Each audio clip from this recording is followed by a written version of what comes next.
नमस्कार साथियों, मैं राजकुमार। आप देख रहे हैं साइंस बाय राजकुमार। इस वीडियो में हम जानेंगे जीके के वो इम्पोर्टेंट टॉपिक्स कौन कौन हैं जो कि आपके एनटीपीसी और ग्रुप डी में काम आने वाले हैं, और सिर्फ यही टॉपिक आपको पढ़ना है। उसके बाद जीके में आपका स्कोर अच्छा हो जाएगा। ज़्यादा टॉपिक भी नहीं है, और ये वीडियो जो है कुछ को अच्छी भी लग सकती है, कुछ को ख़राब भी लग सकती है। क्यों मैं ऐसा बोल रहा हूँ अभी आपको पता चल जाएगा। पहले एक बात और जान लेते हैं, अगर आप साइंस की तैयारी कर रहे हैं तो हमारा चैनल सब्सक्राइब कर लीजिए। हमने आपके लिए एनसीईआरटी साइंस बस फ्री स्टार्ट किया है। जब तक आपका ग्रुप डी एग्जाम नहीं होता, एनटीपीसी एग्जाम नहीं होता, उससे पहले साथियों हम क्या करेंगे, साइंस को अच्छे से खत्म कर लेंगे। ठीक है ना। प्लेलिस्ट में जाकर आप शुरू से पढ़ सकते हैं, आपको पूरा पेड कोर्स की तरफ पढ़ाया जाता है। समझ गए। और एक बात और, ये जो बुक देख रहे हैं आप, इस बुक का नाम है साथियों किरण पब्लिकेशन का, ये आपका बुक है ग्रुप डी के लिए। साथियों आपका क्या है, practice setup 25 practice work book आपको इसमें मिलता है। और इसकी खासियत मैं आपको बता देता हूँ। देखिए यहाँ पर, इसमें साथियों आपको एक ही बुक में सभी टॉपिक्स कवर्ड मिलेंगे। यानी कि जो प्रैक्टिस सेट लगाने के लिए जो मॉक टेस्ट होता है वो आपको साइंस का भी अलग से मिल जाएगा, 25 नंबर का साइंस होता है, मैथमेटिक्स का भी मिल जाएगा, जनरल रीजनिंग का भी, या जीएस करंट अफेयर्स, सारा चीज़ आपको एक ही बुक में कवर्ड मिलता है। और सभी का साथियों जो सेट बनेगा उसका डिटेल एक्सप्लेनेशन मिलेगा, हर एक चीज़ का, मैथ रीजनिंग साइंस सबका डिटेल एक्सप्लेनेशन मिलेगा। मॉक टेस्ट देने के बाद आप देख सकते हैं कहाँ गलती है, उस सबका एक्सप्लेनेशन मिलेगा। फ्री ऑनलाइन मॉक टेस्ट आप इसमें दे सकते हैं, यानी कि जो बुक के पीछे स्क्रैच कार्ड होता है उसको रिडीम करके आप 100+ ऑनलाइन मॉक टेस्ट आपको फ्री मिलता है। ठीक है, जिसको आप अलग से लगा सकते हैं। और सारा जो आपका क्वेश्चन का पैटर्न रहता है वो टीसीएस पैटर्न पर आधारित रहता है। टीसीएस ही आपका एग्जाम करवाता है, आपको पता है। और प्रीवियस ईयर पेपर आपको इसमें सॉल्व मिलेंगे, और ग्रुप डी का जो रिसेंट पेपर हुआ है ना वो भी आपको सॉल्व यहाँ पर मिलेंगे। ठीक है ना। तो बहुत अच्छा बुक है, आप इसको ले सकते हैं। आपका कहाँ पर मिलेगा, ये आपको ये मिलेगा लिंक डिस्क्रिप्शन में, वहाँ से इसको क्लिक करके परचेज इसको कर सकते हैं। समझ गए ना। तो चलिए अपना जो चीज़ें हैं उसको हम देखते हैं। टोटल इसमें जो है 35 टॉपिक्स हमने लिए हैं, जिसमें से क्या है साथियों, इसमें आपका हमने मिक्स किया है, पूरा इसमें मिक्स किया है। इसमें आपको जीके यानी कि पॉलिटी, ज्योग्राफी, हिस्ट्री और इकोनॉमिक्स सब पूरा इसमें मिक्स है।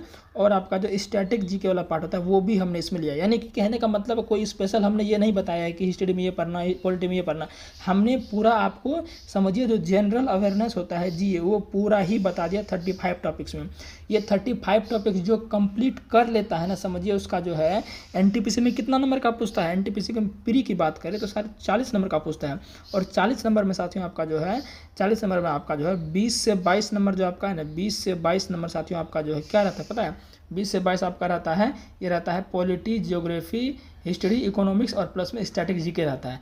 ये 20 से 20 तक रहता है 40 में। और इधर जो 20 आपका बच गया उसमें साथियों आपका रहता है साइंस और करंट अफेयर्स रहता है। क्या रहता है, साइंस प्लस करंट अफेयर्स रहता है। और करंट अफेयर्स का तो मैंने आपको बता ही दिया कि कौन कौन सा टॉपिक पढ़ना है। उसमें भी सिर्फ सेलेक्टेड टॉपिक्स ही आपको पढ़ना है, और उसी में आप स्कोर उतना कर लेंगे कि आपका सिलेक्शन उतने में हो जाएगा। समझ गए ना, चाहे कोई भी कैटेगरी हो। तो साइंस तो मैं आपको पढ़ा ही रहा हूँ। साइंस और करंट अफेयर्स मिला के आपका समझिए लगभग जो एनटीपीसी प्री में है, लगभग आपका 18 नंबर से कभी भी कम नहीं पूछेगा। और जो मैंने ये आपको बोला कि 40 में 18 यही हो गया, तो बचा कितना 22। तो 22 नंबर का 20 से 22 नंबर रखिए, 20 से 22 नंबर आपका जो है जीके पूछेगा, पॉलिटी, हिस्ट्री, ज्योग्राफी और इकोनॉमिक्स ये आपका पूछेगा। ठीक है ना। तो ये जो 40 नंबर का सेक्शन है ना, 40 नंबर का सेक्शन आपका इसमें साथियों आपका एनटीपीसी में जो है, इसमें जो टॉपिक मैं बता रहा हूँ इसमें आप आसानी से साथियों स्कोर आप कर सकते हैं। इसमें आसानी से आप स्कोर कर सकते हैं 20 से 22 आप आसानी से स्कोर कर सकते हैं। क्या क्या फर्क है, करंट अफेयर्स और जीके। करंट अफेयर्स भी मैं आपको पढ़ा रहा हूँ, पहला क्लास मैंने पद्म पुरस्कार वाला आपको दिया था, है ना, उसमें भी सिलेक्टेड टॉपिक्स ही पढ़ना है। तो 20 से 22 अगर आप स्कोर कर लेते हैं प्री में इधर, और आपका जो इधर मैथ कितना है, मैथ आपका 30 है, रीजनिंग भी 30 है, 30 से कितना हो गया 60, और 60 भी 80, प्री के लिए 80 नंबर ना, एकदम कोनो बोर्ड खतरनाक बोर्ड काफ़ी है। उसके बाद मेंस के लिए टाइम मिलवे करेगा, मेंस में थोड़ा और दम लगा देंगे। ठीक है ना। अब ग्रुप डी की तरह बात कर लेते हैं। ग्रुप डी में साथियों आपका 20 नंबर का आपको पता है जनरल अवेयरनेस है, इसमें तो 50-50 है। 10 को पूछेगा आपका कौन चीज़, 10 को पूछेगा करंट अफेयर्स, और 10 को आपका जीके पूछेगा। तो जो टॉपिक मैं बता रहा हूँ इसको पूरा कर लेने के बाद, और करंट अफेयर्स पूरा कर लेने के बाद जो टॉपिक मैंने बताया, आसानी से साथियों आप जो 20 में आसानी से जो है 12 से 13 नंबर आप आसानी से कर सकते हैं। और 12 से 13 नंबर ना एकदम गर्दा होता है मेरे भाई, 12 से 13 नंबर ना एकदम टॉपर बन जाएगा, इतना समझिए जितना टॉपिक हम बताए हैं। जैसे कि आपका इधर मैथ रीडिंग साइंस में कितना है ग्रुप में 80 नंबर, तो मैथ रीडिंग साइंस ही हो गया।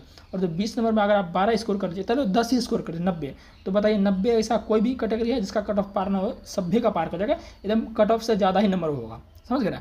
तो इसलिए कह रहा हूँ कि इस वीडियो को आप ध्यान से देखिए। चलिए देखते हैं कौन कौन से आपके टॉपिक है। सबसे पहले देखिए, आपको पढ़ना, इसको नोट कर लेना, इसका पीडीएफ में टेलीग्राम पर उसे भेज दूंगा। सबसे पहले 5 ईयर प्लान जो आपका है, जिसको बोलते हैं पंचवर्षीय योजना, इसको आपको पढ़ लेना। और एक बात मैं आपको बता देता हूँ, एक बात आप हमें सजेशन दीजिएगा कि, चलिए वो बात मैं बाद में बोलूँगा, ठीक है ना। 5 ईयर प्लान, ध्यान सुनिएगा, 5 ईयर प्लान आपका है, इसको पढ़ लेना है। उसके बाद साथियों आपका जो है सेंसस यानी जनगणना जो आपका है 2011 वाला जनगणना विशेष करके आपको पढ़ना। हालांकि जनगणना वाला टॉपिक पढ़िएगा तो उसमें आपको पूरा जो है डिटेल पढ़ना है, ठीक है ना।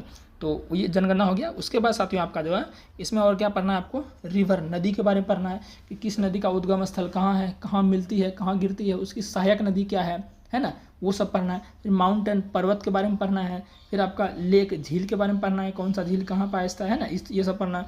और मृदा जो मिट्टी होता है, जलोढ़ मिट्टी, मिट्टी के टाइप्स वगैरह ये सब आपको पढ़ना है। तो ये आपको पढ़ना है, ठीक है ना। और एक बात और, उसके बाद एक बात क्या आगे देखते हैं।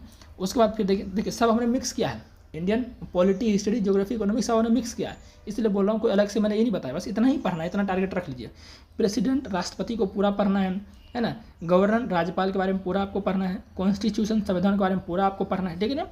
ये सब ये छोटे छोटे टॉपिक है, ऐसा नहीं कि राष्ट्रपति को पढ़ना है आपको 5 दिन देना है, मुश्किल से 1 दिन दीजिएगा, राष्ट्रपति पूरा पढ़ जाएगा, कोई 2-3 घंटे देखिएगा वीडियो, आराम से आपको कंप्लीट हो जाएगा, ठीक है ना।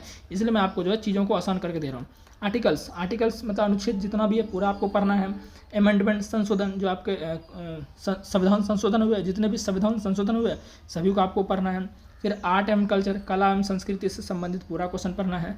फिर इंस्ट्रूमेंट रिलेटेड जो वाद्य यंत्र संबंधित व्यक्ति हैं, जैसे आपके जो हैं जैकिर हुसैन तबला वादक है ना, ये सब आपको पूरा पढ़ना है। जो भी व्यक्ति हैं सब आपको पूरा पढ़ना है, ठीक है ना। Important temples and their location, मतलब महत्वपूर्ण मंदिर, जैसे आपका जो है तंजावुर का बृहदेश्वर मंदिर आपका आंध्र प्रदेश में, तमिलनाडु में है। तंजावुर का बृहदेश्वर मंदिर तमिलनाडु में है। और वो किसके लिए फेमस है, ये सब चीज़ आपको पढ़ना है, समझ गए ना। जैसे मान चलिए कि और भी ले लेते हैं, जैसे मान लीजिए केदारनाथ का टेम्पल आपको उत्तराखंड में, तो वो किस चीज़ के लिए फेमस है ये भी आपको ध्यान रखना, किस भगवान के लिए को समर्पित है, ये सब आपको ध्यान रखना है, समझ गए ना। ऐसा क्वेश्चन पूछा जाता है। फिर नेशनल पार्क्स राष्ट्रीय उद्यान, नेशनल पार्क्स में खाली ये नहीं देखना कि काजीरंगा नेशनल पार्क असम में, सिर्फ ये नहीं देखना, उसमें साथियों आपको जो है ये देखना है आपको कि उसमें वो जो नेशनल पार्क हैं वो किस चीज़ के लिए फेमस है, ये आपको ध्यान रखना, समझ गए ना। फिर मोदी स्कीम, जो मोदी के जितने भी योजनाएं लागू हुए 2014 से लेकर, है ना, उसको आपको याद करना है अभी तक योजना। और उस योजना में सिर्फ ये नहीं देखना है कि योजना कब लागू हो, उसमें ये भी देखना है कि उस योजना में क्या है, इतना भी डिटेल एनटीपीसी में पूछता है और ग्रुप में जो भी है, समझ गए ना। तो ये आपको ध्यान रखना है।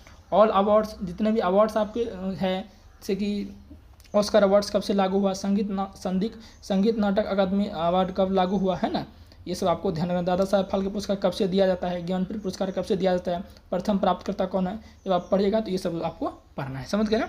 आगे देखते हैं। फिर पुराने बुक्स एवं ऑथर्स जो, यानी कि पुराने बुक जो लिखे गए हैं, है ना, जैसे कि पंचतंत्र कौन लिखा है, विष्णु शर्मा, ये सब पुराने बुक हुए, तो ये सब आपको कवर करना, नोट्स अच्छे से इनको बनाना है पढ़ उठ के। और फिर बात करते हैं फेस्टिवल जो महत्वपूर्ण राज्य के जो स्टेट के त्यौहार होते हैं, जैसे बथुकम्मा उत्सव कहाँ मनाए जाते हैं, तो आपके साथ मनाए जाते हैं तेलंगाना में। ये सब प्रकार का जो आपका है फेस्टिवल जो ध्यान रखना, समझ गए ना। चलिए, फिर आपका डांस नृत्य, जैसे कथकली नृत्य केरल में मनाया जाता है, इस प्रकार से आपको जो है चीज़ों को नोट्स बनाना है, सारे जो डांस सब आपको नोट्स बनाना है। फिर इंपॉर्टेंट डेज, महत्वपूर्ण दिवस, कौन सा दिवस कब मनाते हैं, जैसे 7 अप्रैल को स्वास्थ्य दिवस मनाते हैं, इसी प्रकार से जितने भी इंपॉर्टेंट डे हैं सबको आपको याद रखना है, समझ गए ना। फिर पासेस दर्रे, जो दर्रे होते हैं, जैसे रोहतांग दर्रा, है ना, शिव किला दर्रा, ये सब दर्रे का नाम याद रखना है, कौन सा दर्रा किसको किसको जोड़ता है, कहाँ कहाँ है दर्रा, ये सब आपको ध्यान रखना है। वेस्टर्न घाट्स, पश्चिमी घाट्स, और चट्टाने, जो चट्टाने साथियों होती है आपका रूपांतरित चट्टाने, कायांतरित चट्टाने, सब के बारे में पूरा आपको पढ़ना है, समझ गए ना। फिर आपको है गवर्नर जनरल, वायसरा, ये सब आपको पढ़ना है। गवर्नर जनरल पढ़ना, वायसरा कौन कौन, कब उनका कार्यकाल कब था, पहले कौन थे, अंतिम कौन थे, स्वतंत्र भारत के कौन थे, ये सब आपको याद रखना है, समझ गए ना। इसी सबसे आपका प्रश्न आएगा। फिर सोशल एंड रिलीजियस मूवमेंट, यानी कि जो सामाजिक और धार्मिक आंदोलन है ना, वो सब आपको कंप्लीट करना है। यूट्यूब पर सर्च मारिएगा सोशल एंड रिलीजियस मूवमेंट, वो आपको आ जाएगा पूरा। और बाद में आपको बताने वाला हूँ इंपॉर्टेंट वार, जो इंपॉर्टेंट युद्ध साथियों आपके महत्वपूर्ण युद्ध, उसको ध्यान रखना है, इस भी ध्यान रखना है, किसके बीच हुआ वो ध्यान रखना है ना। कांग्रेस कॉन्स्टिट्यूशन, कांग्रेस कन्वेंशन, जो कांग्रेस का अधिवेशन हुआ 1885 से लेकर, उसको आपको ध्यान रखना पूरा याद, कि कब हुआ, उसके अध्यक्ष कौन थे, है ना, ये सब आपको ध्यान रखना है। 1885 से लेकर 1947 तक जो मूवमेंट हुआ साथियों, मूवमेंट, है ना, इसको साथियों आपको जो है याद करना पूरा 1885 से लेकर 47 तक।